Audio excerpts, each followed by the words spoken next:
30대까지 우리는 일, 결혼, 출산 등 인생의 중요한 선택을 해나간다. 그때는 선택이 집중하는 중이라 내가 어떤 판을 만들고 있는지 조망하거나 앞날을 제대로 내다볼 수 없다. 40이 넘어야 마침내 내가 만든 판, 내 인생의 배치도가 한눈에 들어오기 시작한다. 그런데 이 배치도가 생각보다 복잡하고 입체적이다. 내 선택과 상관없이 태어나면서부터 결정된 부모 형제의 배치도가 깔리고 그 위에 내가 원해서 선택한 남편, 아이, 커리어, 돈의 배치도가 겹친다. 내가 선택한 적 없는 사건, 사고도 갑작스럽게 배치된다. 아이가 갑자기 아프다든지, 부모님 사업이 갑자기 기울어 부채를 떠안는다든지, 배우자가 하루아침에 일자리를 잃는다든지, 예상조차 한 적 없는 일들이 느닷없이 다가온다. 고민할 여지조차 없이 운명처럼 받아들여야 하는 일들, 스스로 결정한 잘한 선택과 잘못한 선택들이 차곡차곡 쌓이며 인생 배치도가 완성된다. 살아내기 위해 혹은 꿈꾸기 위해 20, 30대 했던 수많은 선택이 40이 되면 드디어 하나로 연결되면서 내 인생의 배치도가 되고 그 안에 자리 잡은 어설픈 나 자신이 보이기 시작한다. 그때부터 40의 우울과 슬픔이 본격적으로 시작된다.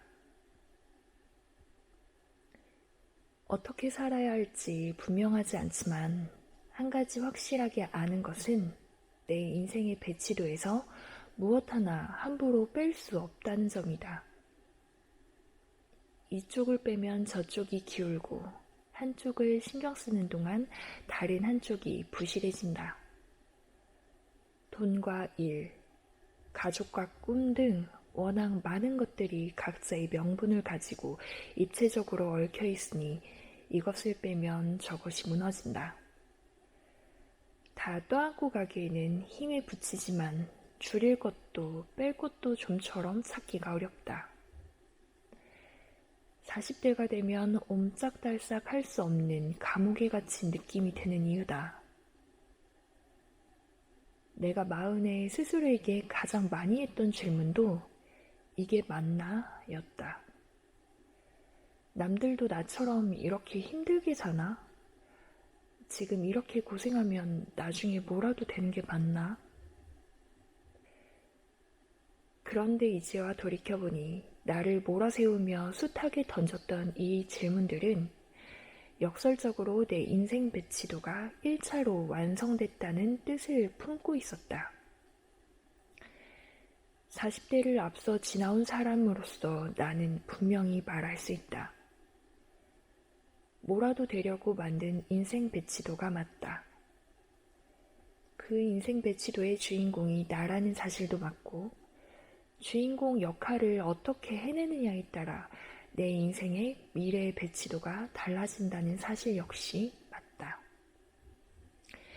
그러니 이제부터는 진짜 선택을 시작해야 한다. 40의 내 인생을 차갑게 비난하며 주저앉을지 아니면 뜨겁게 인정하고 내가 원하는 방향으로 만들어 나갈지. 많은 40대가 바로 이 지점에서 길을 잃는다. 나는 아직 작은데 내가 벌려놓은 판이 커서 버겁고 내 그릇은 아직 작은데 내가 그려놓은 인생 배치도가 크니 무게에 짓눌린다.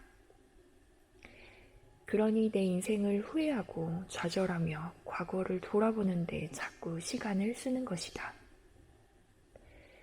그러나 중요한 것은 이 인생 배치도를 만든 사람도 이 판의 주인공도 다름 아닌 나라는 사실이다. 일이든 돈이든 가족이든 인생에서 하나라도 빼면 나도 함께 빠져버린다. 내 인생의 배치도 자체가 곧 나이기 때문이다. 내가 사라지지 않는 한 내 인생의 문제 역시 줄어들지 않는다. 이러한 진실을 깨닫는 40의 중반쯤 나는 결심했다. 끝까지 나를 사랑하듯 내 인생의 배치도 역시 뜨겁게 사랑하겠다고. 열정이라는 단어를 처음 쓰기 시작한 것도 이 무렵부터다. 끌어다 쓸 재료가 나밖에 없으니 방법은 삶의 온도를 높이는 것뿐이었다. 30대의 온도가 60도 정도였다면 40대에는 100도까지 온도를 높여야 했다. 그때부터 나는 정말 24시간을 쪼개서 살기 시작했다. 무엇이든 도전하고 경험하고 작은 기회라도 놓치지 않으려 했었다. 눈앞의 수많은 문제를 해결하며 스스로 나를 가르쳤다. 그 과정에서 나만의 성장 매뉴얼이 하나하나 만들어졌다. 이루고 싶은 목표가 있을 땐 새벽에 일어나고 돈이 안 벌릴 때는 공부를 하며 미래를 벌고 일단 도전을 시작하면 꾸준함으로 밀어붙이는 김미경 성장 매뉴얼의 대부분이 40대 때 만들어졌다. 몸으로 만들어낸 한 줄 한 줄의 매뉴얼은 꽤 쓸만했고 그 힘으로 50대까지 이어서 살 수 있었다. 그렇게 49이 되어 문득 뒤를 돌아봤을 때조차 인생의 문제는 절반 정도만 풀려 있었다. 아이들도 반밖에 안 컸고 내 커리어도 절반만 자라 있었다. 100세까지 필요한 돈도 절반, 앞으로 당당하게 살아갈 자존감도 반밖에 안 컸다. 치열하게 40대를 살았음에도 내 인생 배치도에 쌓인 문제가 절반밖에 안 풀렸다니 황당하지만 이게 정상이다. 그럴 수밖에 없다. 우리 인생의 수많은 문제들은 저마다 시간 차이를 두고 발생하기 때문이다. 49이 되었다고 모든 일이 동시에 딱 해결되지 않는다.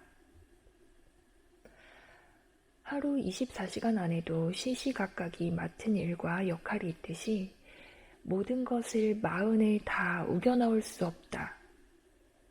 그러니 인생의 모든 문제를 40에 다 풀고 정점을 찍어야 한다는 생각 자체를 버려야 한다. 50대가 되면 오히려 더 잘 풀 수 있는 일이 많아진다. 나도 50이 되어서야 커리어를 한 단계 성장시키는 기쁨, 나다운 컨텐츠를 완성해 나가는 즐거움을 경험할 수 있었다. 돈이 모이기 시작한 것도 50대부터다. 만약 40대에 이 모든 문제를 해결하려고 했다면 반드시 문제가 생겼을 것이다. 없는 것을 있는 것처럼 포장하느라 미래의 것을 억지로 당겨오느라 욕심부리다가 실수하거나 좌절했을 것이다.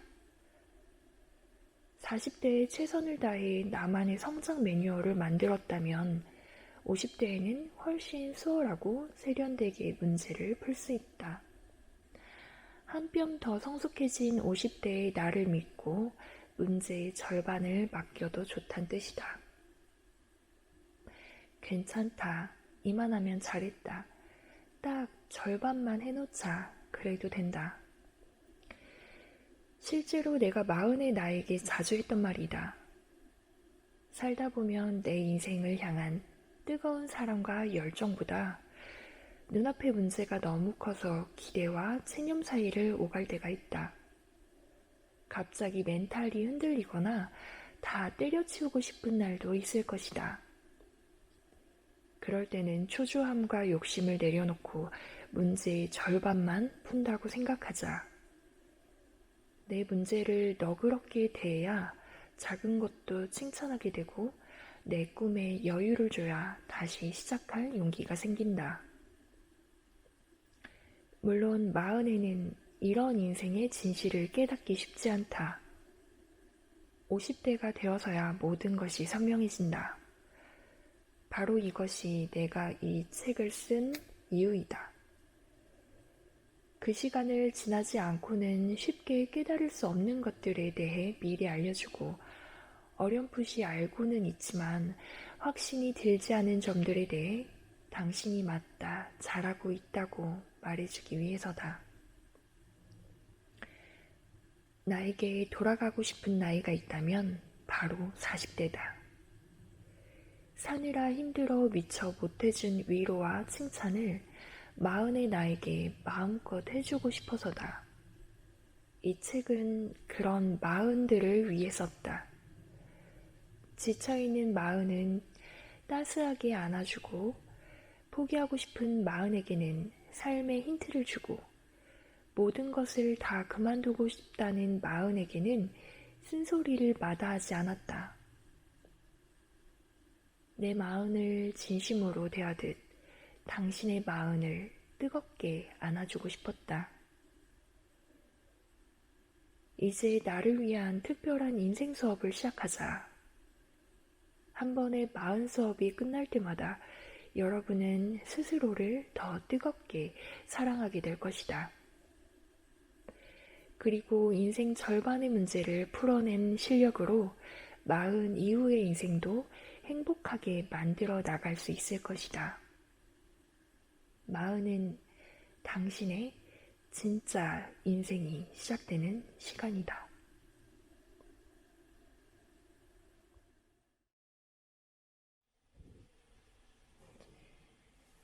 나만의 인생 해석집을 만들자. 나와 가장 오래 일한 사람, 나를 가장 잘하는 사람이 바로 우리 회사의 부대표 에스더다. 26년 내내 기쁠 때나 힘들 때나 항상 옆에 있어준 고마운 사람이다. 얼마 전 밤에 둘이서 맥주 한잔을 하는데 그가 말했다. 저는 지금도 대표님을 보면 신기한 게 있어요. 사람들은 대표님이 무대에 서거나 TV에 나오는 모습만 보니까 잘 모르지만 저는 다 봤잖아요. 그동안 얼마나 힘든 일이 많았는지. 요즘은 회사를 경영하느라 과로와 스트레스도 심하고요. 보통 사람 같으면 우울증이나 공황장애가 10번을 왔을 텐데 어떻게 버티시는지 신기해요. 엄청 힘들어 하시다가도 며칠 지나면 회복하시는 것도 놀랐고요. 정말 대표님 멘탈은 보고 또 봐도 대단해요. 나를 가장 잘 아는 에스더가 이런 얘기를 하니 내가 정말 그런가 싶었다. 사람 사는 모습은 다 비슷해서 남들이 겪은 수많은 불행이 나만 비껴갈 리 없다. 얼굴이 알려진 만큼 내가 감당해야 하는 사회적 책임도 당연히 크다. 나를 사랑하는 팬들이 안티로 돌아서는 것은 찰나다. 나 역시 살아오면서 수없이 흔들렸지만 다행히 큰 탈 없이 여기까지 왔다. 오랫동안 나와 함께 해준 직원들과 학생들 덕분이다. 회복 탄력성도 나름 좋은 편이긴 하다. 왜 그럴까 생각해보니 나에게는 두껍고 견고한 무기가 있었다. 나는 이것을 김미경 인생 해석집이라 부른다. 당연한 것들을 나답게 해석하기. 신앙심이 깊은 사람들은 대체로 회복 탄력성이 좋다. 지혜롭고 성스러운 역사상 최고 스승들의 말씀을 통해 인생을 재해석하기 때문이다. 지금의 불행을 앞으로 내가 세상에 크게 쓰이기 위한 당금질이라고 해석하기도 하고 욕심을 멈추고 자신을 돌아보라는 채찍이라고 받아들이기도 한다. 또는 더 큰 불행을 막기 위한 액땜이라고 안도하기도 한다. 수천 년간 전해 내려오는 인류의 해석집을 통해 지금의 내 상황을 스스로 이해하고 치유하는 것이다. 어떤 시련도 내가 스스로 해석하고 받아들이면 억울함과 분노, 원망 같은 감정들이 한결 가벼워진다. 그래서 나는 마음이 힘든 사람들에게 종교를 가져보라고 권한다. 종교는 더 큰 불행을 막기 위한 액땜이라고 해석하기도 하고 욕심을 멈추고 자신을 돌아보라는 채찍이라고 받아들이기도 한다. 수천 년간 전해 내려오는 인류의 해석집을 통해 지금의 내 상황을 스스로 이해하고 치유하는 것이다. 어떤 시련도 내가 스스로 해석하고 받아들이면 억울함과 분노, 원망 같은 감정들이 한결 가벼워진다. 그래서 나는 마음이 힘든 사람들에게 종교를 내 인생의 의미를 해석해줄 무언가가 있으면 그 자체만으로 안정감이 생긴다. 그런데 정작 나는 종교와 인연이 없었다. 그래서 나는 머리가 굵은 다음부터 내 인생 하나 정도는 스스로 해석할 수 있는 김미경 인생 해석집을 만들기 시작했다. 만들고 싶어서 만든 게 아니라 순전히 반항심 때문이었다. 당시에는 세상이 정해준 역할 중 도무지 내 마음에 드는 게 없었다.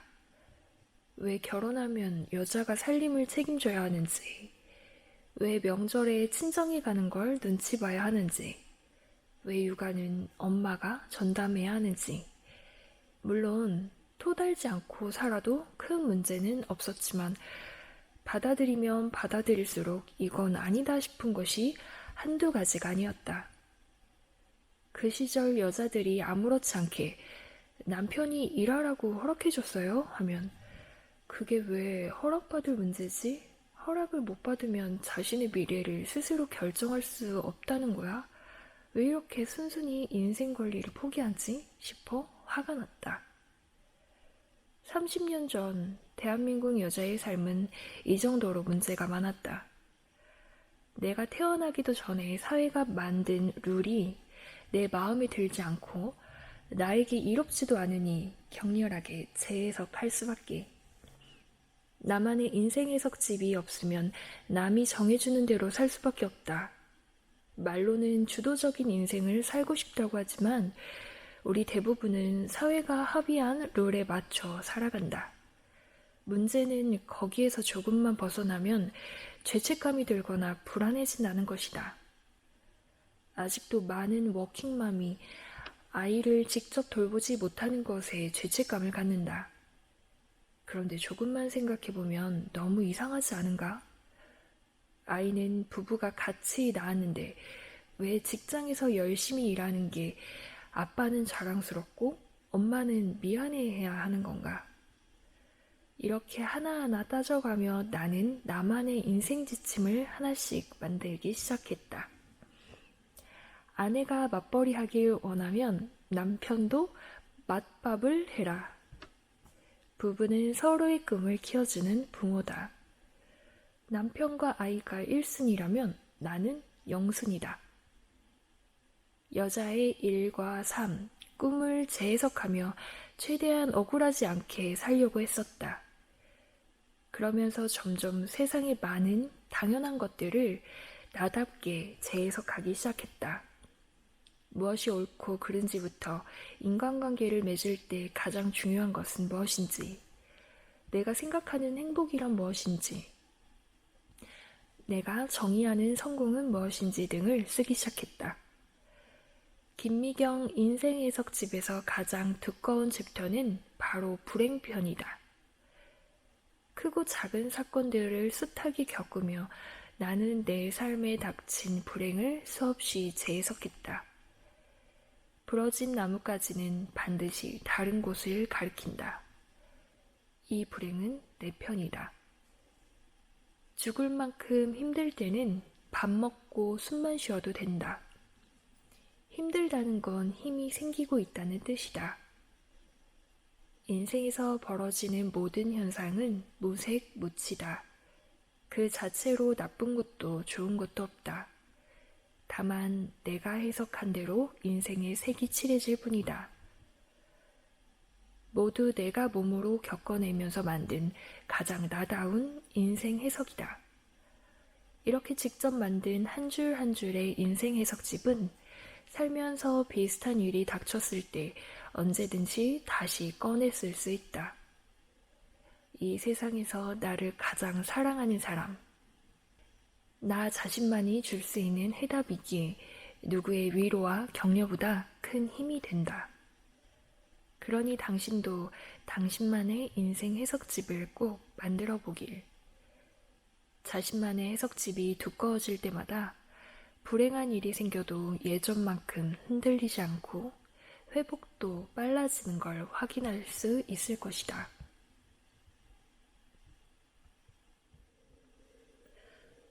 기록하면 내가 된다. 어릴 때는 인생의 석집을 만들기가 쉽지 않다. 내가 어떤 사람인지 밀도 높게 이해하고 구체적인 경험을 차곡차곡 쌓아야 나다운 한 줄 해석을 할 수 있다. 그런 면에서 마흔은 인생의 석집을 만들기에 최적의 나이다. 마흔 정도 되면 두께의 차이는 있어도 누구나 자신만의 인생지론을 갖게 마련이니까.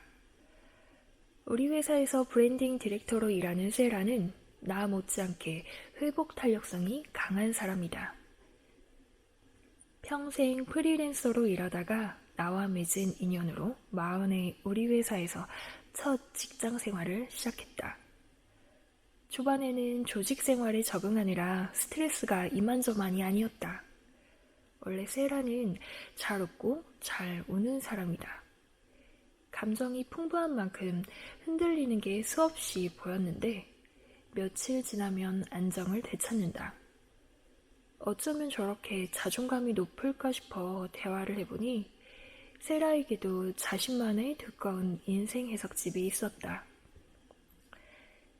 처음에는 나를 구체적으로 이해하고 싶어서 자문했던 것 같아요. 나는 왜 이렇게 청소에 집착할까? 스스로에게 질문할 땐 생각이 뾰족하지 않고 덩어리처럼 뭉퉁하잖아요. 그럴 때면 청소에 대한 책이나 영화를 보면서 단서를 찾아요. 그러다 마침내 내가 언어로 표현하고 싶었던 한 문장을 찾아냈어요. 청소란 영혼의 질서를 잡는 행위다. 그제야 청소에 집착하는 나를 이해하게 됐어요. 저는 이런 식으로 찾아낸 문장을 반드시 노트에 기록해요. 기록하면 그 한 줄은 내가 되거든요. 인생의 석집을 쓰면서 자신을 선명하게 이해하게 됐다는 그는 행복편 챕터에도 자기만의 분명한 한 줄을 가지고 있었다. 세라에게 행복이란 일상을 풍요롭게 만드는 작은 기쁨이다. 좋아하는 사람들과 같이 있는 것도 즐겁지만 방구석에서 혼자 조용히 나만의 시간을 보내는 것은 포기할 수 없는 행복이다. 그래서 세라는 끊임없이 자신을 행복하게 하는 일상의 작은 기쁨들을 만들어낸다. 싱글인 그는 아침 일찍 출근하고 5시면 칼같이 퇴근해서 혼자만의 시간을 만끽한다. 주말이면 꽃시장을 가고 좋아하는 브랜드의 신상품을 수집하고 해외 거장들의 내한 공연을 놓치지 않는다. 앞으로도 세라의 자신의 행복을 포기하지 않고 일과 성공도 그 안에서 조율할 것이다. 그래서일까? 그는 나에게 늘 웃으며 말한다. 저는 크게 성공하긴 어려워요. 40 정도 되면 최소한 나에게 무엇이 성공이고 무엇이 행복인지는 정의할 수 있어야 한다. 나만의 정의가 없으면 끊임없이 남들을 부러워하느라 결국 나답지 않은 선택을 하게 되고 무리하게 일을 벌이다 망가지기 쉽다. 살면서 가장 막막한 순간은 방향을 잃었을 때다.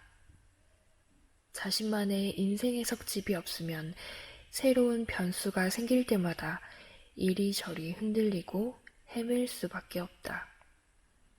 무엇보다 나 자신에게 정직하게 살 수 없다. 누구도 아닌 나에게 정직한 사람들의 특징. 오랫동안 자신에게 정직하게 살면서 자기다운 인생의 석집을 만든 사람들은 살아가는 모습이 다르다. 나다운 것과 나 아닌 것에 대한 사례와 해석들이 이미 엄청나게 누적되어 있으니 판단이 빠르고 실수가 적다. 나답지 않은 일은 금방 알아채고 단호하게 거절할 줄 안다.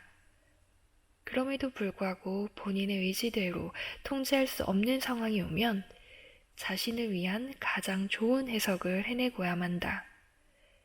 그 선택이 자신에게 결코 상처로 남지 않도록. 누구나 몇 가지 인생 해석 문장 정도는 가지고 산다. 남들은 개똥 철학이라 부를지 몰라도 그것이 자신을 일으켜주고 나다운 선택을 하게 만드는 문장이라면 엄연히 나만의 인생의 석집이다. 처음부터 대단할 필요는 없다. 책이나 좋아하는 위인들의 명언 중에 내 마음에 드는 지혜로운 한 줄을 가져오는 것도 좋다. 중요한 것은 머릿속에만 넣어두지 말고 노트에 한 줄이라도 직접 써봐야 한다는 것이다. 눈으로 읽고 소리내어 말하고 손으로 써야 내 것이 된다. 지금부터 조금씩 나만의 인생의 석집을 쓰고 수정하면서 40대 이후의 삶을 준비하자. 흔들리는 마음의 방향을 잡아주는 든든한 나침반이자 가장 따뜻한 위로가 되어줄 것이다.